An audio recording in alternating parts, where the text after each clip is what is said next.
오늘은 거듭남에 대해서 살펴보고자 합니다. 우리가 지난주에는 소명, 하나님의 부르심에 대해서 말씀을 나눴고, 오늘은 이제 이 거듭남 혹은 중생이라고 하는 이 내용으로 말씀을 나누고자 합니다.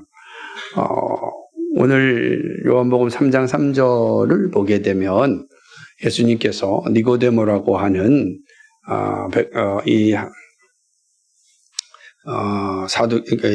산헤드린 공회의원에게 말씀하기를 사람이 거듭나지 아니하면 하나님 나라를 볼 수 없다, 이렇게 말씀하고 있습니다. 하나님 나라를 볼 수 없다, 본다, 하나님을 알 수 없다, 본다는 거 알 수 없다는 건데요. 하나님 나라를 알 수 없다라고 하는 것은 그에게 하나님 나라가 없다라고 하는 의미가 됩니다. 다시 말하면 구원의 은혜 자리에 이르지 못한다라고 하는 것이 됩니다. 거듭나지 않으면 이제 구원이 없는 것입니다. 니고데모는 산헤드린 공회원으로서 아주 율법에 능통한 사람이었지만, 율법의 선생이었지만 복음에 대하여서는 맹인이었습니다. 복음에 대해서는 어두움 가운데 갇혀 있었던 사람입니다. 그러니까 율법은 잘 알고 있었지만 복음을 모르는 그런 사람이 바로 니고데모였습니다. 영적으로 흑암 가운데 살고 있었습니다. 4절을 보게 되면은 니고데모가 이르되 사람이 늙으면 어떻게 날 수 있사옵나이까? 두 번째 모태에 들어갔다가 날 수 있사옵나이까? 이렇게 말하거든. 그러니까 중생에 대해서 사람이 거듭나지 아니하면 이 거듭나다라고 하는 의미를 잘 모르기 때문에 아니 어떻게 다시 모태에 들어갈 수 있습니까? 라고 이야기하는 겁니다. 이 말은 이제 니고데모가 복음에 대해서 무지하였고 영적으로 흑암 가운데 있음을 보여주는 것입니다. 복음을 듣지 못한 사람들은 어두움에 갇혀 있습니다. 영적으로 죽은 자이기 때문에 그렇습니다. 골로새서 1장 13절에 보게 되면 그가 우리를 흑암의 권세에서 건져내사 그의 사랑의 아들의 나라로 옮기셨으니 라고 말씀하고 있습니다. 이 말씀을 보게 되면 우리 바울의 표현으로 이야기한다면 이 땅의 모든 사람들은 흑암의 권세 아래에 있는 사람입니다. 그러니까 우리는 흑암의 권세 아래에 있는데, 우리가 흑암의 권세는 우리가 그의 사랑하는 아들의 나라를 옮기시게 되는데, 흑암의 권세에서 사랑하는 아들의 나라, 즉 하나님 나라로 옮겨 가려면 반드시 거듭나야 되죠. 그러니까 우리는 어디에 있는 거다? 흑암의 권세, 흑암 가운데 살고 있다. 그러므로 이 흑암 가운데 갇혀 있으면 우리에게는 하나님 나라를 볼 수 없고 구원을 받을 수가 없다. 그러므로 우리가 하나님 나라를 보려면, 하나님 나라를 알려면 바로 거듭나야 된다라고 하는 것을 이제 말씀하셨습니다. 자, 그렇다면 거듭남이란 무엇일까? 거듭나다라는 말의 원뜻은 위로부터, 처음부터 혹은 새롭게라고 하는 의미를 가진 단어입니다. 그러므로 거듭나다라는 말은 위로부터 나다라는 말과 병행하여 쓰여집니다. 그런데 니고데모는 이러한 의미를 몰랐기 때문에 육체적인 출생의 의미인 처음부터만 생각한 것입니다. 거듭남은 영적인 새로운 탄생을 의미하는 것입니다. 육체적인 새로움이 아닌 우리의 속사람이 변하는 전혀 다른 차원의 변화, 이게 거듭나다라고 하는 겁니다. 중생은 이런 겁니다. 그러니까 이런 속사람의 변화가 없이는 우리 하나님 나라를 알 수가 없습니다. 구원의 자리에 이룰 수가 없다. 이건 이제 니고데모에게 우리 주님께서 분명히 가르쳐 주신 것입니다. 거듭나야 하나님 나라를 볼 수 있습니다. 하나님 나라를 이해할 수 있습니다. 하나님 나라를 수없이 이야기하고 하나님 나라를 그렇게 보여줘도 보지 못하고 알지 못하는 것은 거듭나지 않았기 때문입니다. 그죠? 교회가 그렇게 많이 있고 수없이 많은 사람들이 예수 그리스도를 증거하여도 그 말씀을 듣고 깨닫고 또 회개하여 세례받는 자리로 이르지 못하는 것은 거듭나지 않았기 때문에 그렇습니다. 여전히 흑암의 자리에 있기 때문에 그런 것입니다. 그러나 거듭나면 우리가 하나님 나라를 알게 됩니다. 구원의 자리에 이르게 된다라고 하는 것이죠. 이 거듭남은 그럼 우리가 할 수 있는 사람의 힘으로 내가 의지로 할 수 있느냐? 그러지 않습니다. 거듭남은 전적으로 하나님의 주권에 속한 것입니다. 우리의 힘으로 할 수가 없습니다.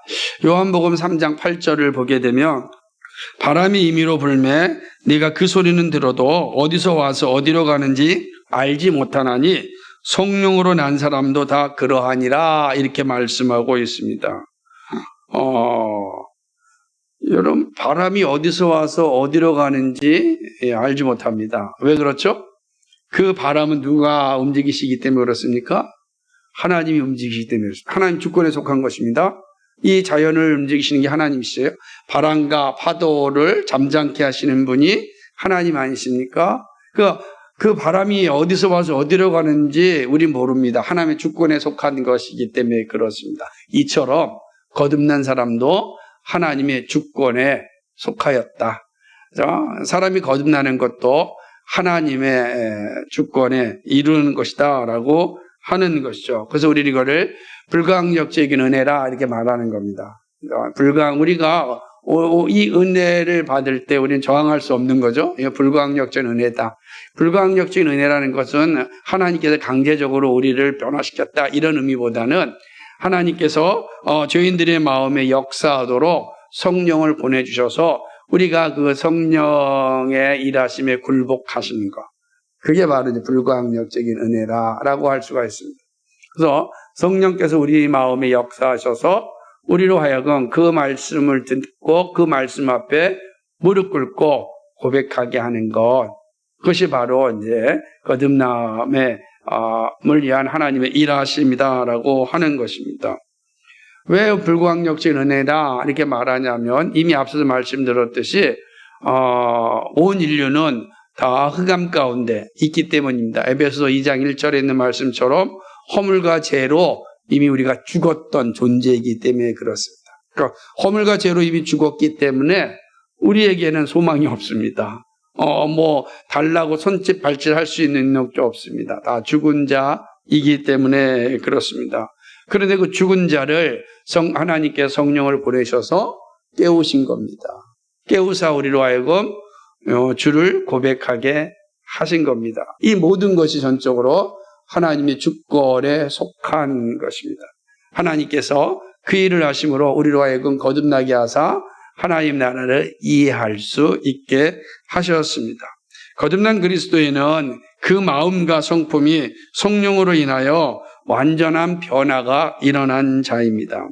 우리가 에스겔서 있는 말씀을 보게 되면 36장 26절 말씀에 또 새 영을 너희 속에 두고 새 마음을 너희에게 주되 너희 육신에서 굳은 마음을 제하고 부드러운 마음을 줄 것이며 굳은 마음, 허물과 죄로 죽은 마음 상태죠. 그래서 어떤 소망도 없는 우리를 성령께서 보내셔서 굳은 마음을 부드럽게 하셨습니다. 부드럽게 하셨다. 하나님의 말씀을 들을 수 있는 자로 변화시켜 주셨다. 그리고 그 말씀으로 말미암아 주를 고백하게 하셨다라고 하는 것입니다. 완전한 이제 변화가 일어나게 되는 것입니다. 우리의 존재 자체가 이제 굳은 자에서 부드러운 자로 바뀐 거죠. 그래서 이제는 거듭나게 되면은 우리는 전적으로 하나님의 말씀을 받을 수 있는 자가 되는 거야.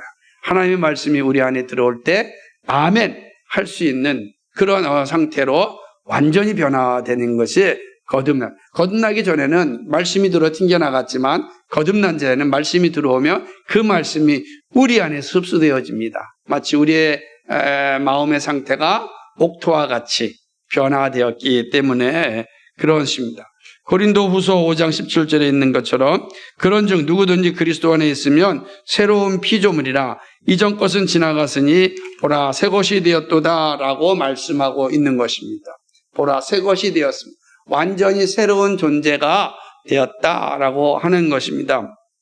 이게 완전히 새로운 존재가 되었다라고 할 때 이 의미는 중생할 때, 거듭날 때 우리는 성경적 세계관을 가지게 됩니다.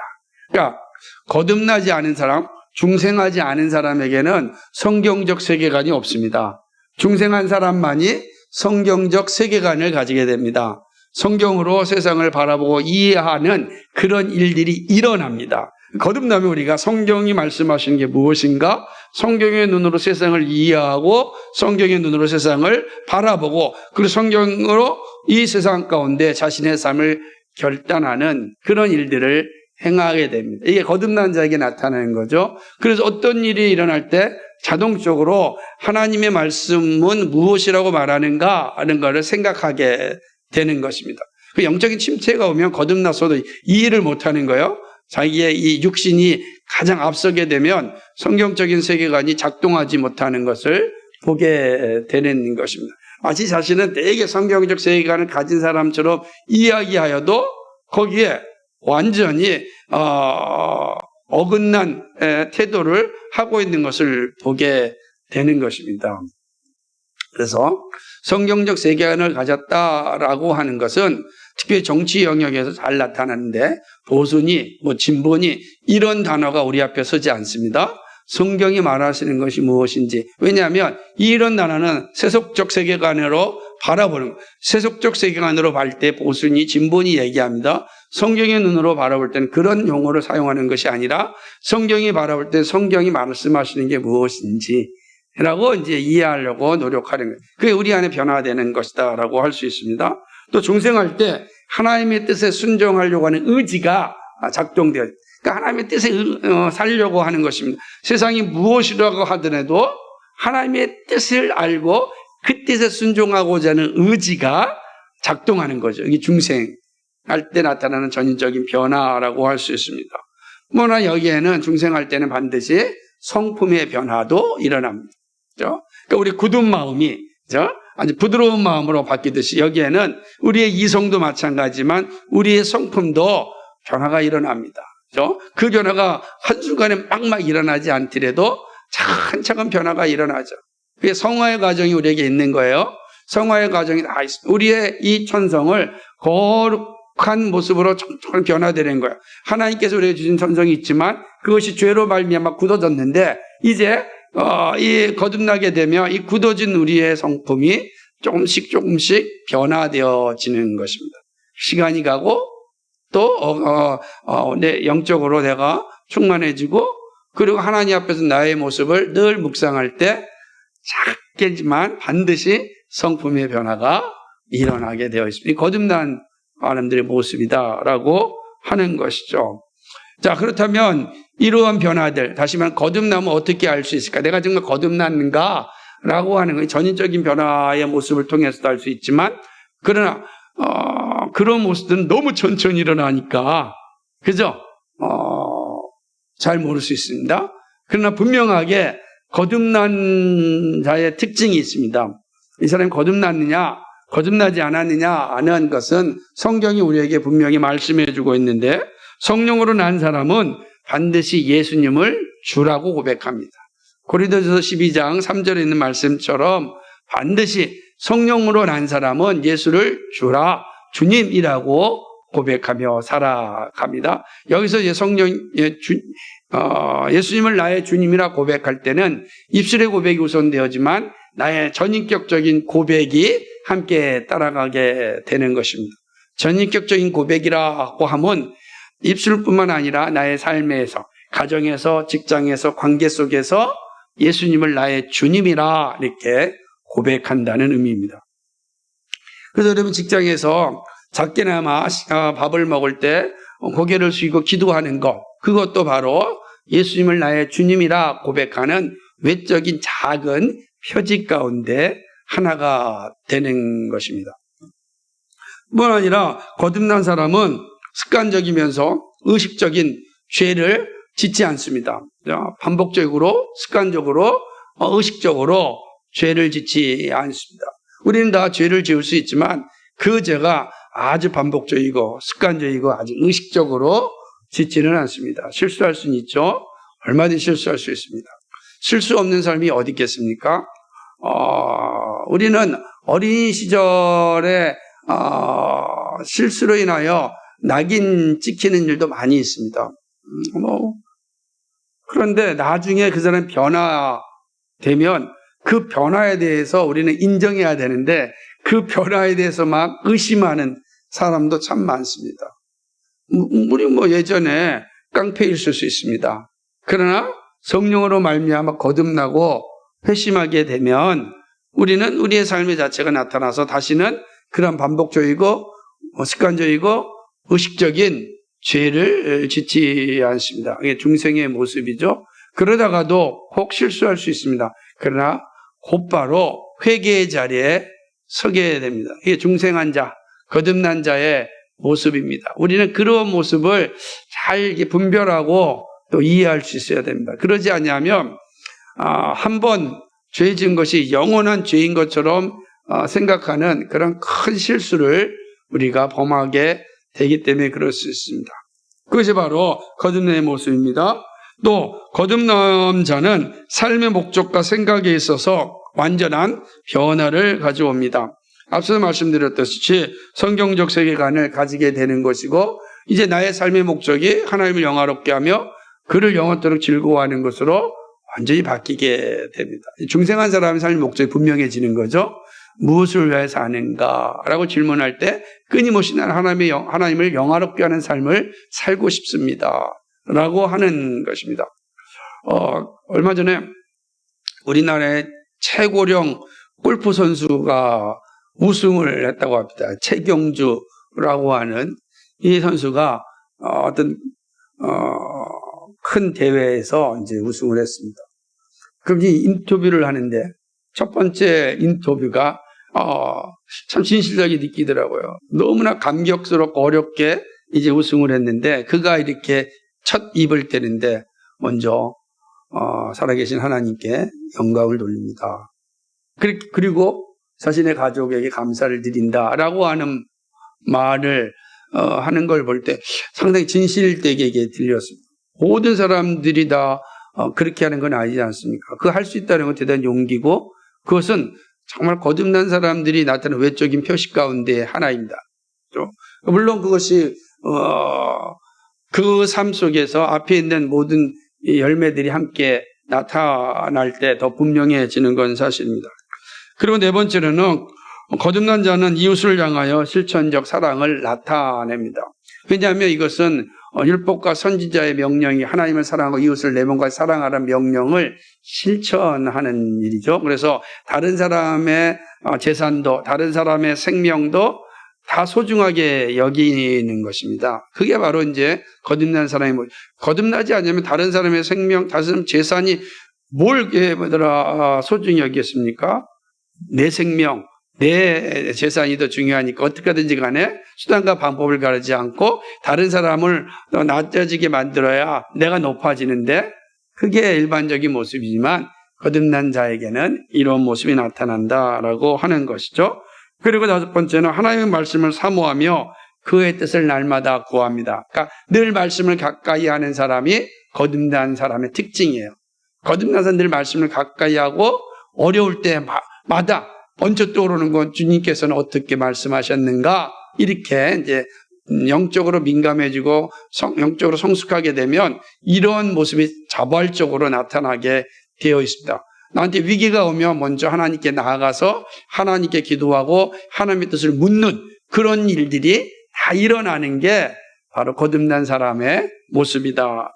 여섯 번째는요, 성령의 인도함을 따라서 의와 거룩함을 위하여 힘써 살아갑니다. 그러니까 성화의 삶, 공의와 그다음에 이 거룩함을 삶 속에서 나타내려는 그런 열심이 이 성령께서 나를 통하여 행하게 하시는 것. 이 거듭난 사람들이 나타나는 모습이다라고 하는 것이죠. 이 거듭남은 어떤 과정을 거치냐면은 반드시 거듭남의 과정이 있는데 첫째는 거듭남은 영적인 무지에서 깨어나게 하심으로 이루어집니다. 영적 무지의 상태에 있을 때 하나님께 성령을 통하여 깨어나게 하시는 것입니다. 그리고 거듭난 복음을 들은 자를 성령께서 이제 깨닫게 하신 다음에 고백하게 하십니다. 그리고 마침내 거듭남의 자리에 이르는 것은 예수 그리스도를 믿음으로 확증합니다. 요한복음 3장 14절 15절에 보면 모세가 광야에서 뱀을 든 것 같이 인자도 들려야 하리니 이는 그를 믿는 자마다 영생을 얻게 하려 하심이니라. 아멘. 그러니까 모세가 광야에서 놋뱀이 다루는 것을 보할 때 병든 자들, 불뱀에 물린 자들이 그 놋뱀을 보았을 때 다 치유함 받았듯이 영생을 얻었듯이 십자가에 달린 예수 그리스도를 믿는 것입니다. 그 구원을 얘기하죠. 그러니까 성령께서는 굳은 자의 마음에 성령을 보내셔서 깨어나게 하시고 깨어난 자로 인하여 말씀을 들어 온전히 믿음을 고백하게 하시고 그리고 마지막으로는 예수 그리스도를 믿는다라는 이 믿음의 고백을 통하여서 거듭나게 하시고 구원에 이르게 하시는 겁니다. 그래서 오늘 우리는 이 거듭남이 얼마나 중요한가 살펴보았습니다. 우리 안의 모습을 잘 보십시오. 나에게는 이런 거듭남의 모습들, 성령께서 역사하셔서 주권적으로 일하시는 그 역사 가운데 나타난 열매를 통하여 우리는 거듭났음을 확인합니다. 여러분에게는 이런 열매가 있다면 여러분 구원받은 자입니다. 거듭난 사람입니다. 그리고 여러분은 하나님 나라를 선물로 받은 사람입니다. 이 사실을 꼭 기억하시고 거듭난 자로서, 중생한 자로서 믿음의 자리에 굳게 서야 됩니다. 혹시 이런 열매가 나한테 없다고 한다면 오늘 시간 하나님께 간절히 간구하셔야 됩니다. 주님, 내 굳은 마음을 성령께서 참 부드럽게 하여 주시고 말씀을 깨닫게 하시고 예수를 나의 주님 나의 하나님이라 고백할 수 있는 믿음을 달라고 기도하셔야 됩니다. 성령께서 우리 가운데 놀라운 은혜를 베풀어 주실 것입니다. 이것이 오늘 우리가 살펴볼 바로 중생 거듭남의 내용입니다. 함께 기도하도록 하겠습니다. 거룩하시고 자비하신 하나님 아버지 참 고맙고 감사를 드립니다. 오늘은 중생 거듭남에 대해서 살펴보았습니다. 사내들인 공예의 원이었던 니고데모를 향하여 주신 예수님의 말씀을 다시 한번 묵상합니다. 사람이 거듭나지 아니하면 하나님 나라를 볼 수 없다. 거듭나야 하나님 나라를 알 수 있고 구원의 자리에 이를 수 있습니다. 거듭난 자의 열매가 무엇인지 우리는 다시 한번 생각해 보았습니다. 하나님의 주권적으로 이루어질 이 거듭남, 그리고 그 거듭남 열매를 통하여서 내가 거듭났고 중생하였음을 확인할 수 있습니다. 우리에게 이런 열매들이 있다고 한다면 우리는 거듭난 자입니다. 중생한 자입니다. 하나님 나라를 약속받은 자입니다. 하나님, 그러나 우리 가운데 이 분명한 모습이 없다고 한다면 주님 도와주옵소서. 성령께서 아버지들의 마음을, 굳은 마음을 부드럽게 하여 주시고 예수를 나의 주라 고백할 수 있는 믿음을 주셔서 하나님 나라를 보는 영광을 허락하여 주옵소서. 감사합니다. 예수 그리스도의 이름 받들어 기도하옵나이다. 아멘.